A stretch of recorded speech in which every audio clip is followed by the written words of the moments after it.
You push the heavy wooden door open, take a deep breath, and step nervously inside the castle entrance. The moment you enter the great hall of the castle, you begin shivering uncontrollably, and not just from the cold. This place has an air of death wherever you go.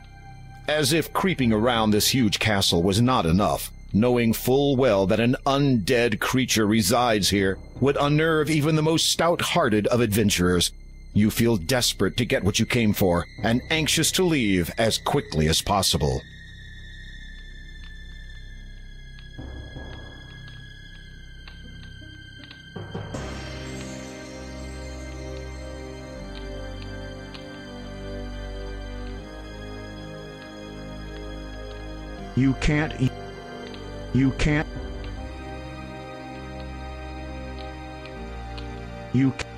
It would be a good idea if you could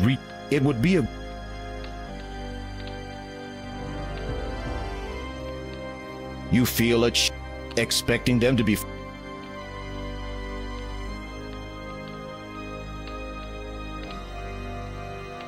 It would be a good... It would be...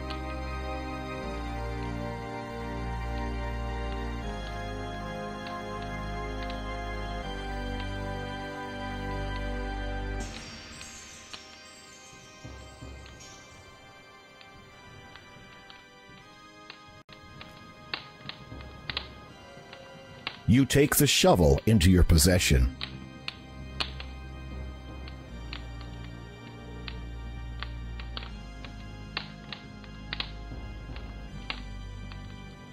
You hold your candle up to the blazing torch. It catches. Your candle is now lit.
You remove the black cloak again.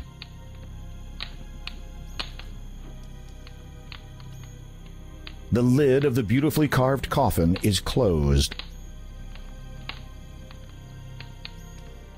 Nervously, you lift the heavy lid of the elegant coffin. You peek into its red satin interior. The coffin is unoccupied, and you feel relief wash over you.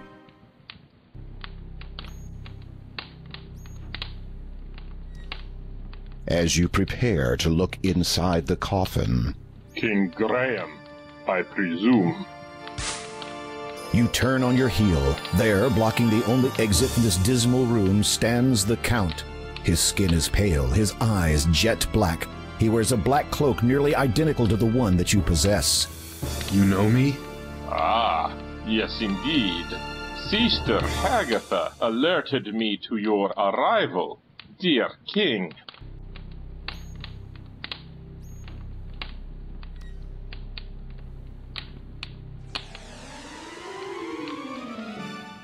In an instant, you are flat against the wall.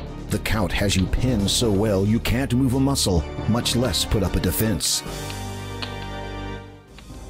You can feel the Count's iron-cold hand on your throat. You have barely seconds before the inevitable happens.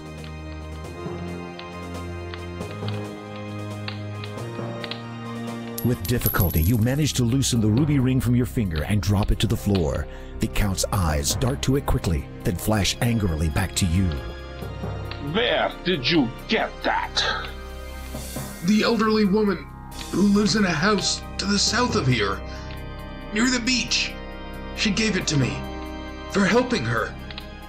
The Count regards you for a moment. His dark eyes bore unendingly into yours, and you feel as if your very soul is bare.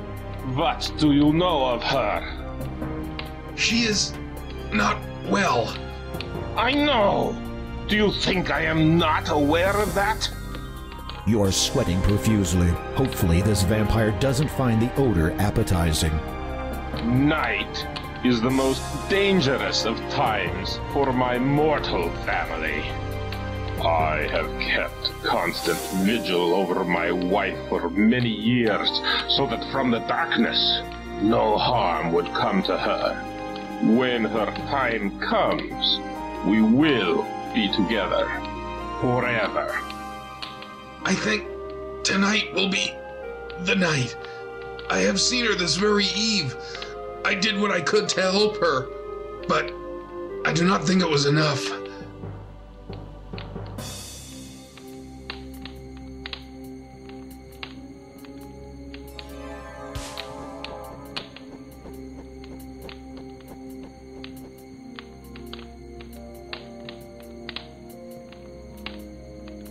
As you watch the giant bat fly out of the room, you realize with dread that the Count has confiscated your crucifix. Without it, you are trapped in this castle. Now what are you going to do?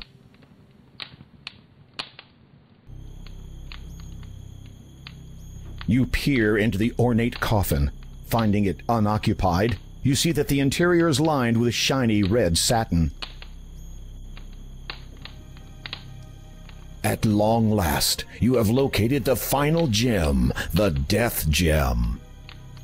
You breathe deeply, reach out, and take the stone in your hands. It is ice cold to the touch, but you don't care. This is the last thing you need to unlock the door of destiny. Now all you have to do is get out of here.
Seeing no other possible escape route, you climb onto the ledge and carefully lower yourself outside, hoping to find a decent foothold. It is a long way down.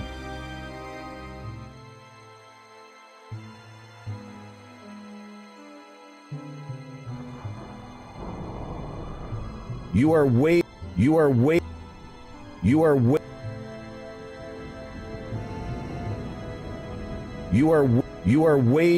You test the strength of your stomach muscles by you are way.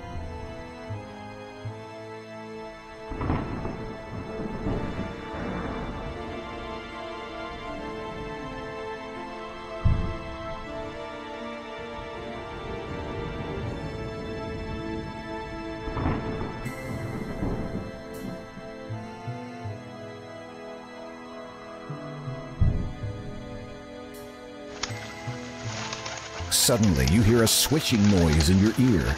It's joined by two others. You instinctively try to brush whatever it is away, but in doing so, lose your hold on the bricks and fall backwards.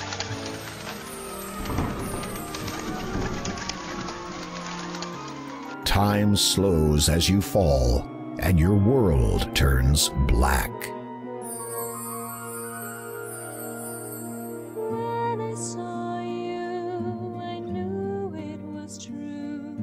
There's a love between us won't be torn in two. Once waked from sleep, I'll smile and speak.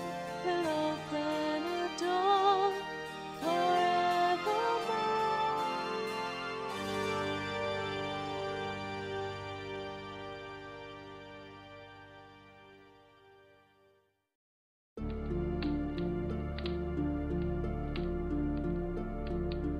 Our guest has awoken, my love. Ah, good evening, dear king. I do not believe we have been properly introduced. I am Count Kaldor, former lord of the realm of Colima. May I present my wife, Countess Lavidia.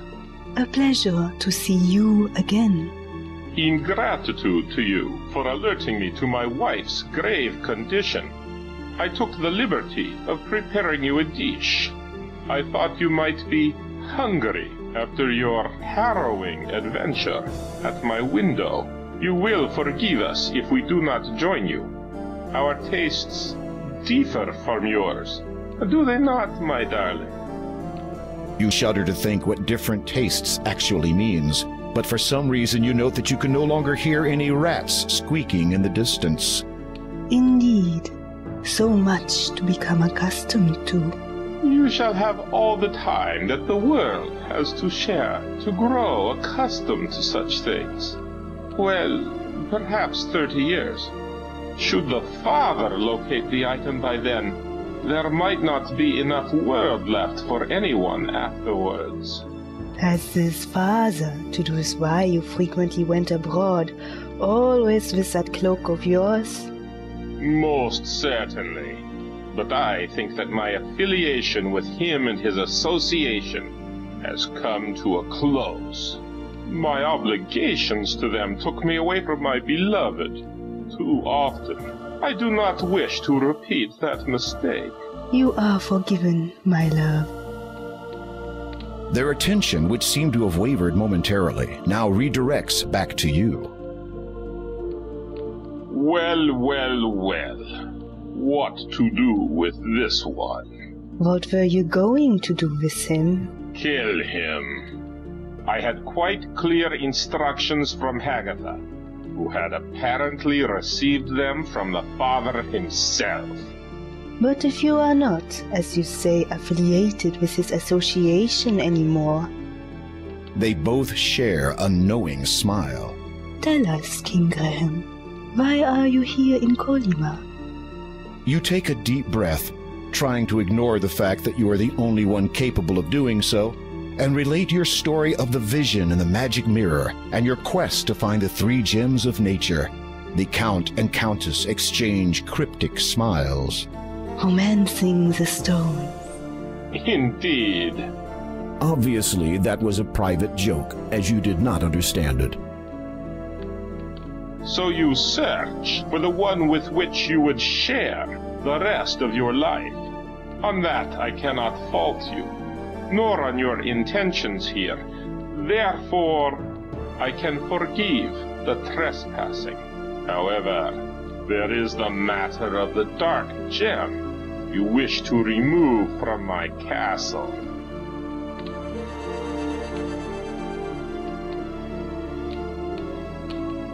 I place a deal before you. I am looking for a magnificent sapphire-encrusted tiara. It is a valuable family heirloom and has been on this estate for centuries. This castle and its estate are old, though. It could be virtually anywhere, in any number of hiding places. I suspect there are many that even I am not aware of. I wish to present this tiara to my wife as a gift to commemorate the eternity we shall spend together. If you can find it and bring it to me before sunrise, then I will give you the gem you seek and your freedom. You nod, unable to believe that you have virtually been ushered away from death's door just so you can run an errand for a couple of vampires. You do not want to think about the consequences if you fail to meet the deadline. This is just a small storage room. Rows of red wine barrels are neatly stacked and piled along the wall. At least you think they contain wine. Seeing nothing else of real importance, you head back into the dining room.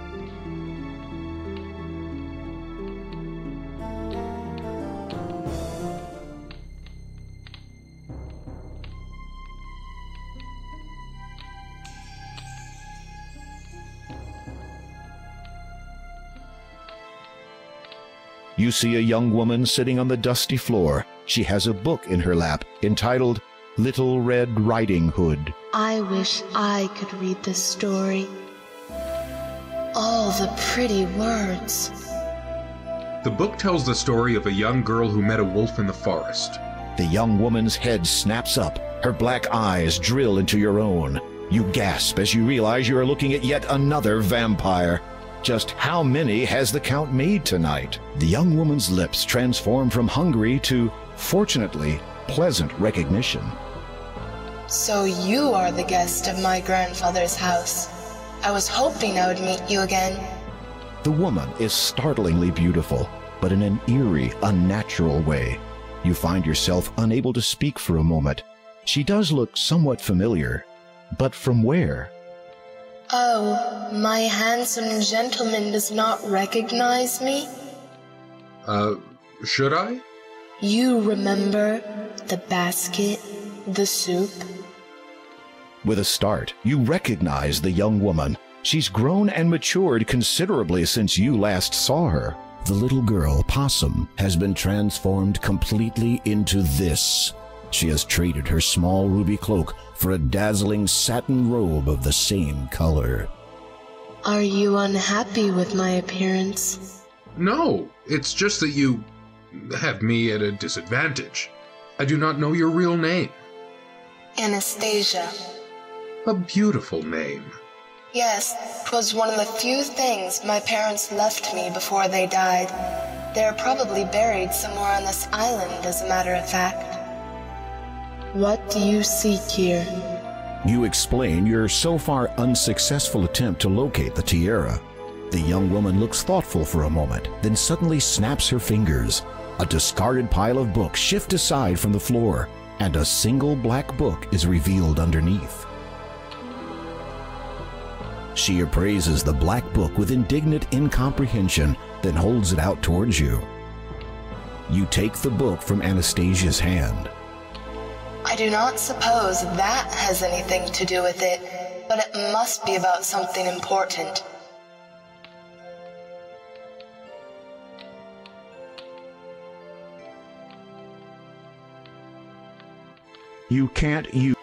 You open the book and are surprised to discover not pages, but a hollowed-out section in which sits a silver key. The key's handle resembles the shape of a sleeping child.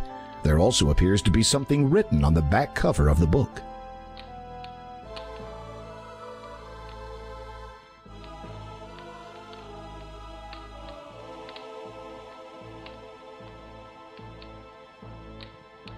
This would appear to be the class. Even though you would like to read science, you are not interested in.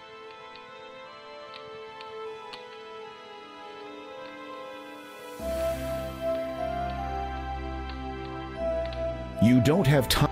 You only have fiction and this is a grand.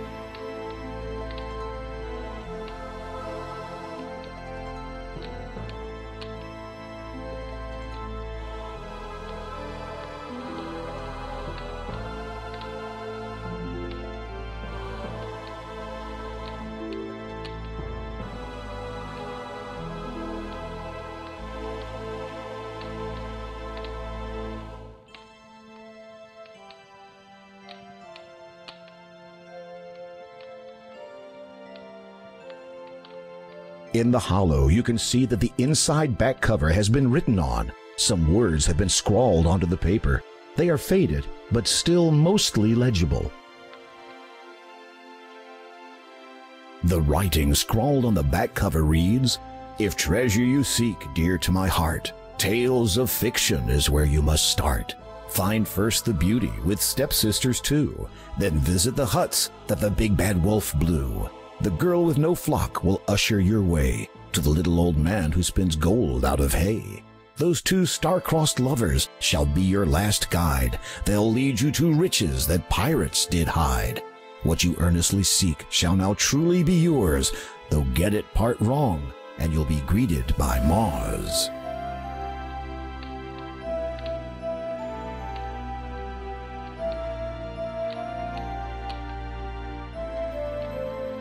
This would appear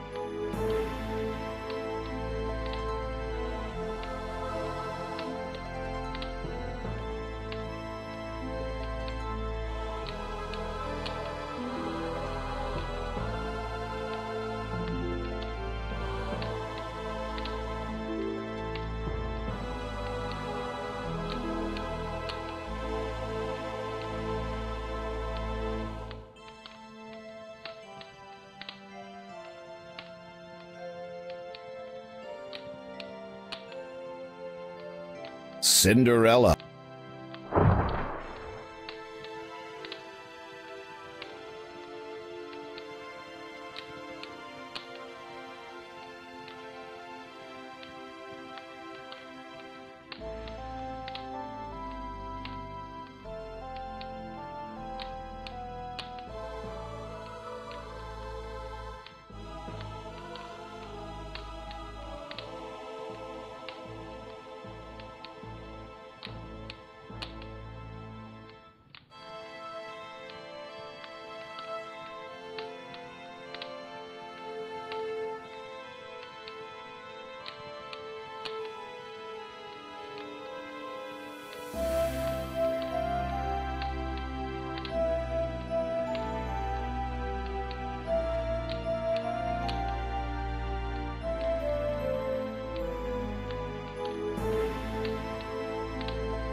A new book has appeared on the third shelf down.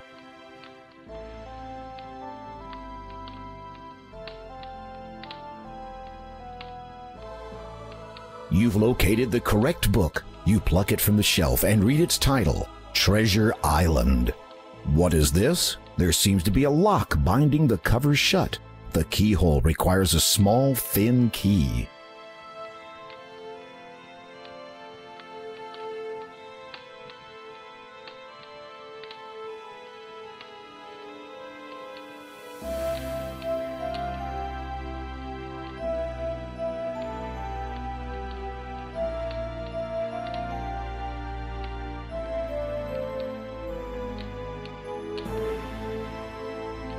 The key fits perfectly into the lock. You turn it and hear a soft click. The book is now open.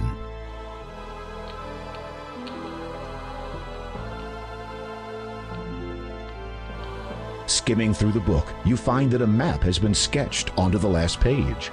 Close scrutiny reveals it is a top-down layout of the castle and its surrounding grounds. According to this, the tiara has been buried near one of the graves.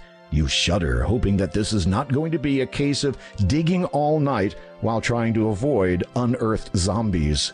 There is also a small piece of writing near the bottom. A date of fate can be found with a first, a second, and a double of nothing.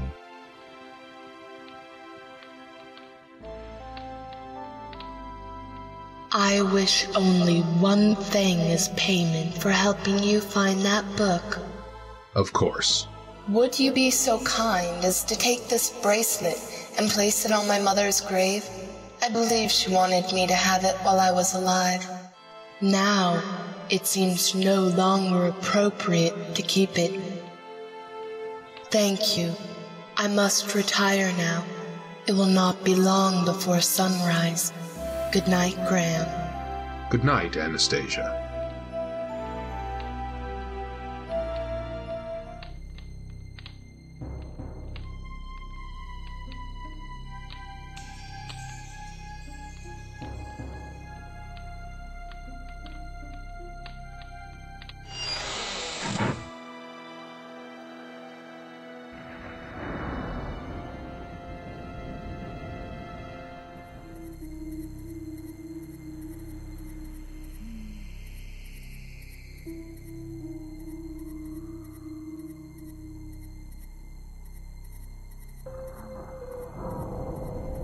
You do not want to disturb. As you hold up the bracelet, the ghosts seem to relax slightly. You wonder if it is now safe to approach them and enter the cemetery.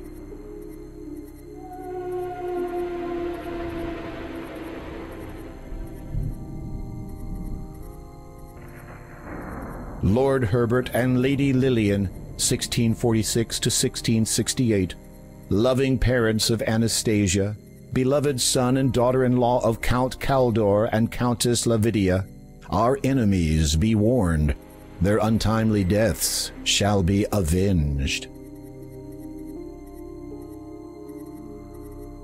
You place the bracelet on the grave. It immediately sinks down into the earth. The ghosts do not respond at first. Then one of them drifts toward you. It nods, almost sadly. The ghost seems to want to say something, but appears unable. Its face, though transparent and hazy, is lined with grief and torment. Its facial features waver into focus. The ghost is female. We understand that our daughter will never be joining us now. No longer do we need wait for her. Now we journey to the realm of the dead, where its lord waits to judge us. Farewell. You bow your head and cross your heart out of respect. While looking downward, you notice that a beautiful gold ring now lies at your feet. You lift the gold ring from the ground and carefully place it in your pocket.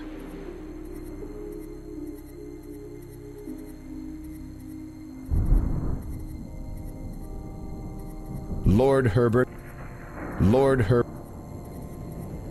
Mary Ann Drink, Douglas Buckmaster, Susanna Somnia, 1195 to 1265.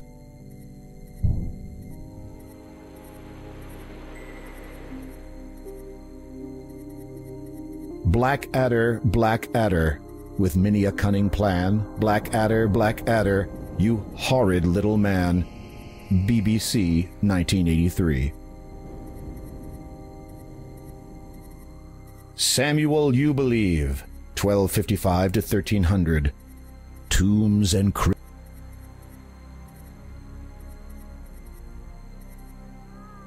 Douglas Buckmaster.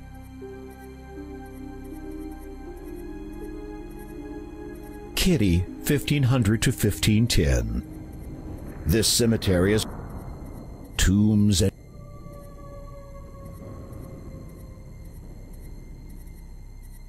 Alfred Chamberlain, 810 to 810. He'd not seen his first. Count Bartholomew Scrooge, 1017 to 1101. Count Christopher Evere, 1175 to 1200. The young Evere, his time so near.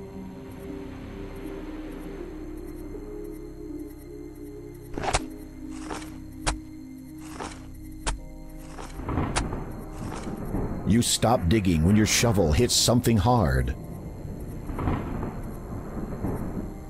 Nervously, you reach down, open the coffin, and look inside. You search through the belongings of the deceased. According to the headstone, they belong to a Count Christopher Evere. After some tentative searching, you find a parchment. It appears to be the last will and testament of Larman Odnarb, healer. This isn't right. You run your eyes over the parchment. It's dated 1200, the same as the date on the headstone. However, the instructions pertaining to his burial were for Larman to be placed near his family at the church's cemetery. Oh dear.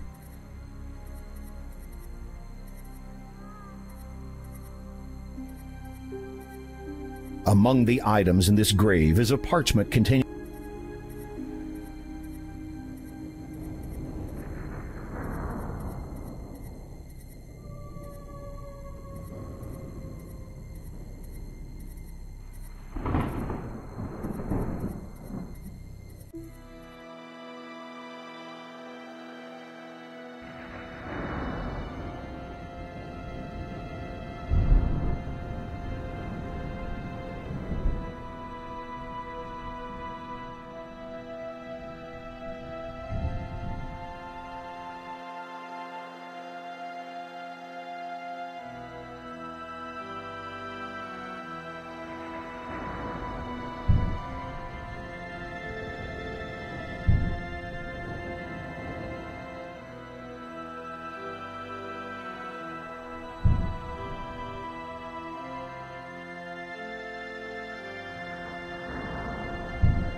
You climb back into the decrepit rowboat, and the shrouded ghoul ferries you back across the lake.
There is not a great...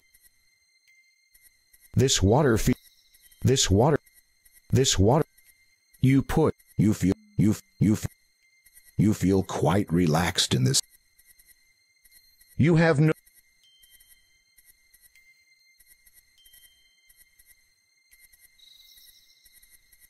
There is not a... This water... This... This... You feel quite... You feel quite... Repressing the... You have...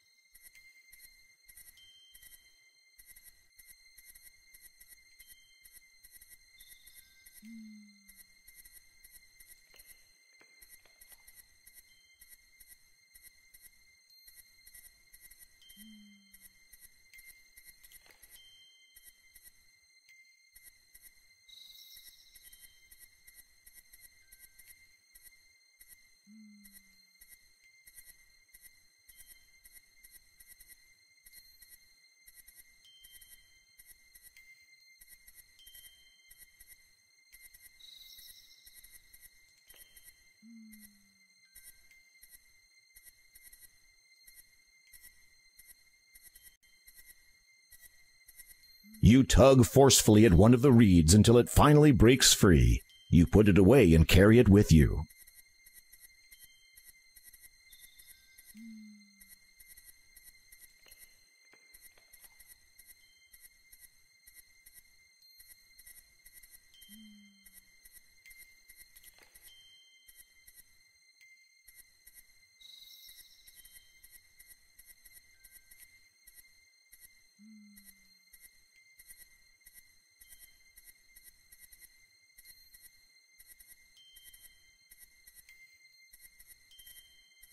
The wood.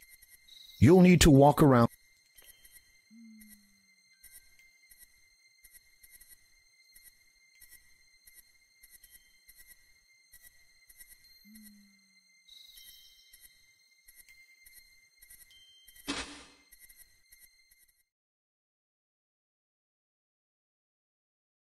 You lift the pillow and look beneath it. To your surprise, you discover a small bottle of ointment. A label on the side reads, Wolfbane. Being very careful not to smash it, you take the ointment and put it in your pocket.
Your heart beats faster and faster as you push on the handle of the church door. It opens, and you nervously step inside.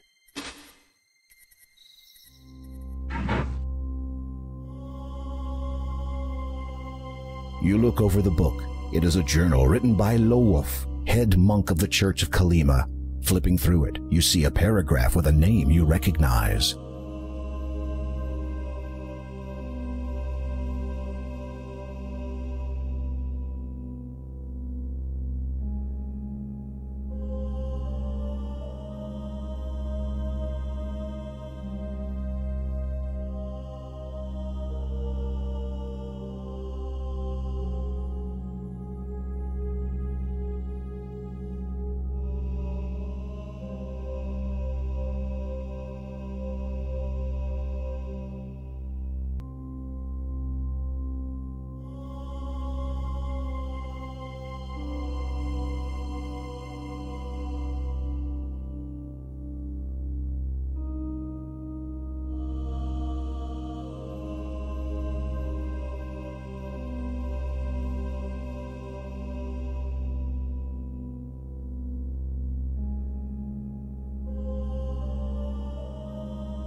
You turn a few more pages.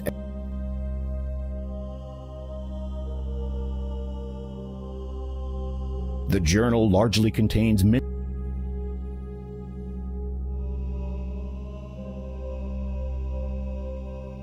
The passage ends abruptly.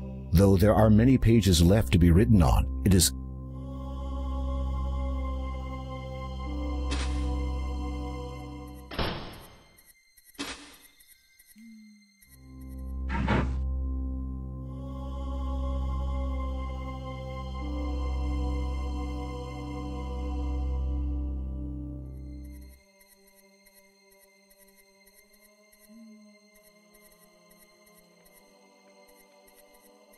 Rarlap Neven, Lester Williamson, 1300, Rebecca Goulash Larman Adnar,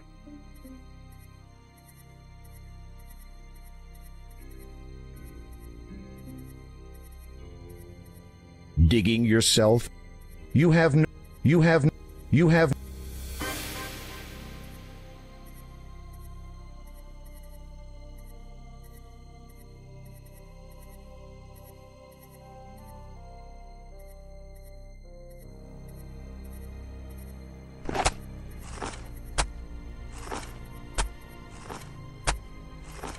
You stop digging when your shovel hits something hard.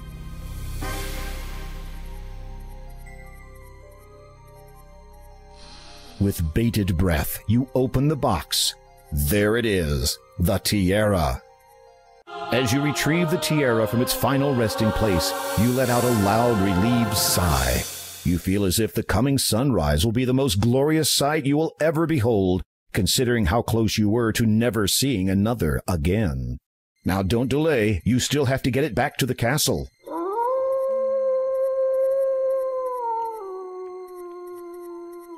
You freeze as the wolf's howl sends shivers down your spine. You force yourself to turn and face nothing. Your anxiety must be causing you to hear things.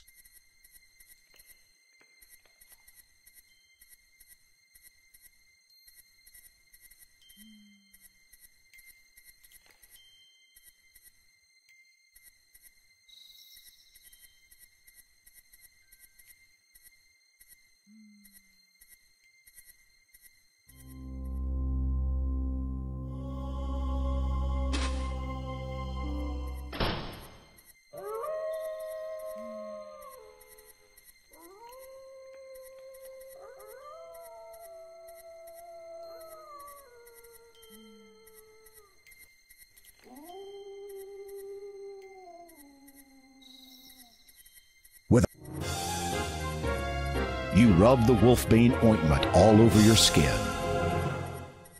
Sensing the wolfbane ointment on your skin, the wolf quickly turns and flees back into the forest.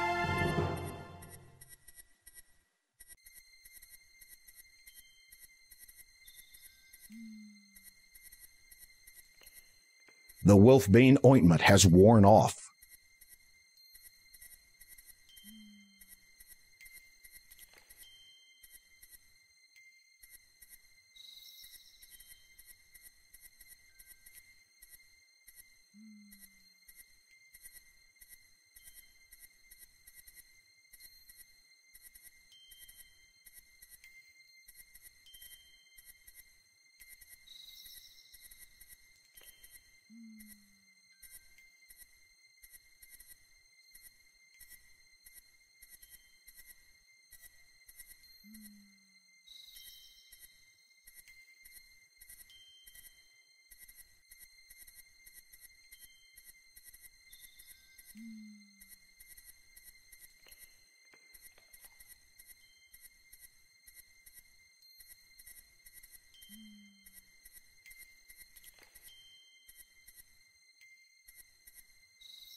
The paper is of good.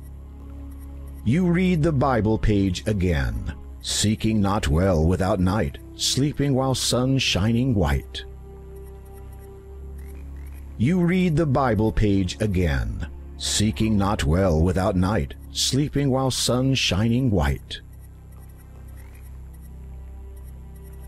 You read the Bible page again, seeking not well without night, sleeping while sun shining white.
Something is wrong here.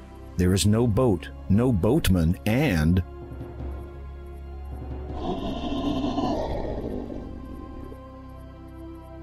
no escape. The monk and his pack have tracked you here, and they clearly intend to do nothing less than rip you to pieces. If you're going to do something, now would be a very good time.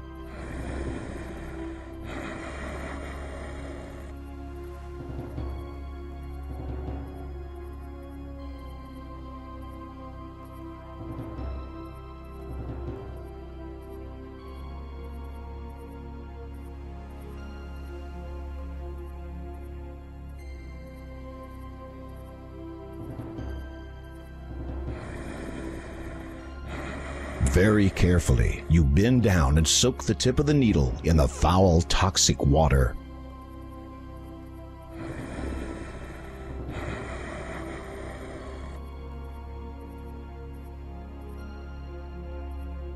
Try that the other. Ouch! The needle pierces. As the poison instantly takes effect, you barely have seconds to decide.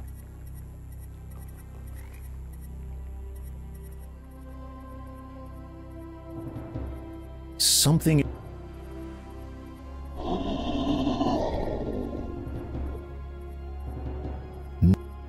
The monk and his pack have tracked you here.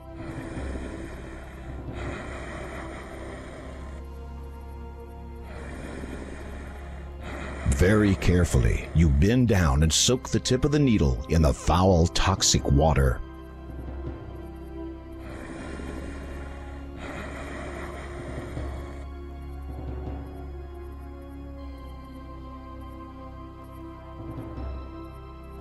The silver needle fits perfectly into the end of this hollow reed, making a sturdy pea shooter. The coating of deadly poison makes the needle a lethal projectile.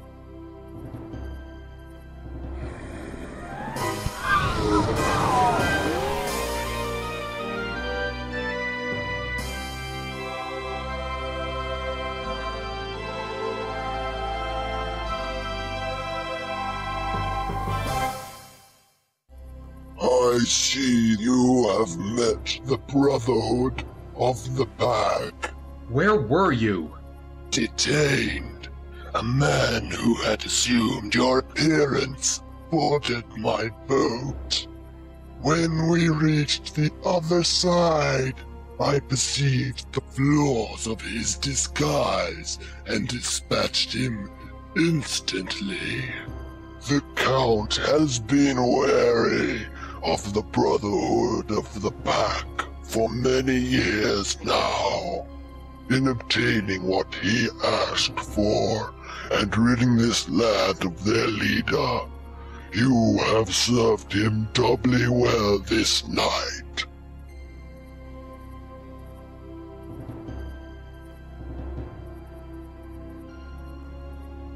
The shrouded ghoul paddles across the toxic lake to the shore on the other side. You re-enter the huge wooden doors and quickly make your way to the castle's main dining room. As expected, you find the Count and Countess awaiting you. You have performed admirably. Not only have you found the tiara I sought, you have rid me and this land of the deceptive and secretive Brotherhood of the Pack. They have committed many atrocities against my family, such as the deaths of our son and daughter-in-law. I have been forced to remain secluded all these years, unable to serve my homeland as I should, to evade their relentless pursuit of wiping out my entire family line. Is the Brotherhood really gone? Some of those wolves escaped. The rest of the pack followed the wolves that ambushed you. However, without their leader, they will find themselves as lost in mind as they are now in body, whether human, wolf, or any other form. Their hastened passage through my swamp will not see a return to their den, of that I can assure you. You have trapped them all in the swamp? The entire pack? An endless flight through the mire awaits them. Should my long-stilled heart ever feel pity again, perhaps one day I shall free them. As you listen to the Count's cold, unforgiving tone, you thank your lucky stars that he no longer sees you as a threat, at least not for the time being. I release you from my service, dear king. The nearing dawn no longer signifies an uncertain future for you.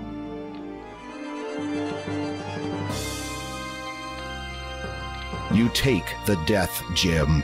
Finally, you have all 3 stones in your possession. You feel a pang of anticipation as you realize that all you need to do now is take them to the door of destiny.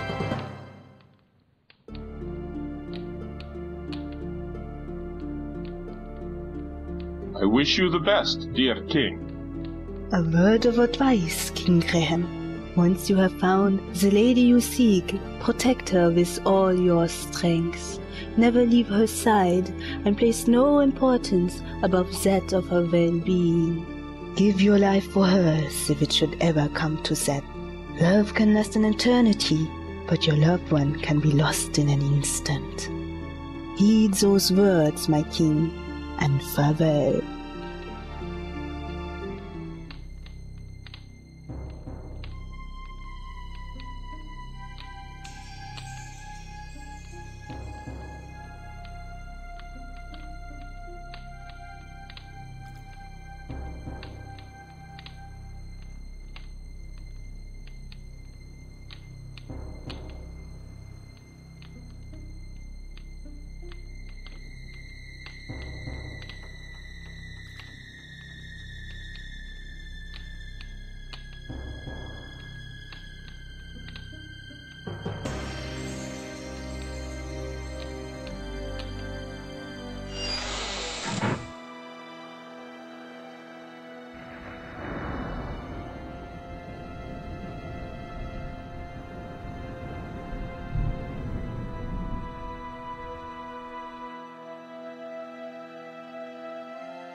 You climb back into the decrepit rowboat, and the shrouded ghoul ferries you back across the lake.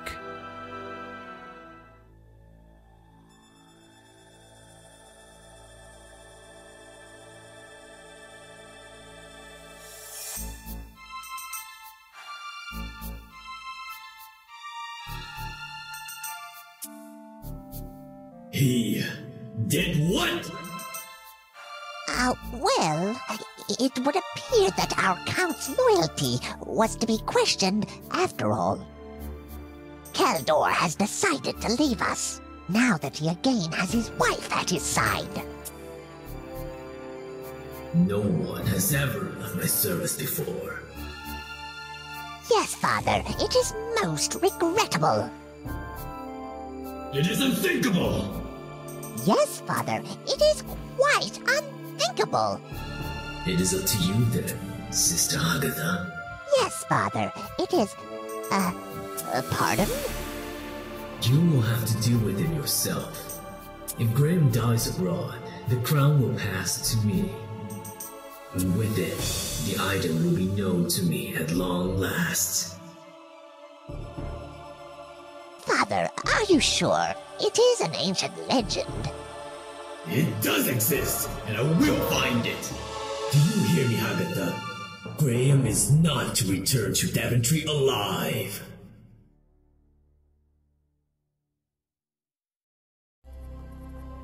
The swamp seems a bit lighter than the last time you were here, and some of the heavy mist has lifted. Day must be dawning.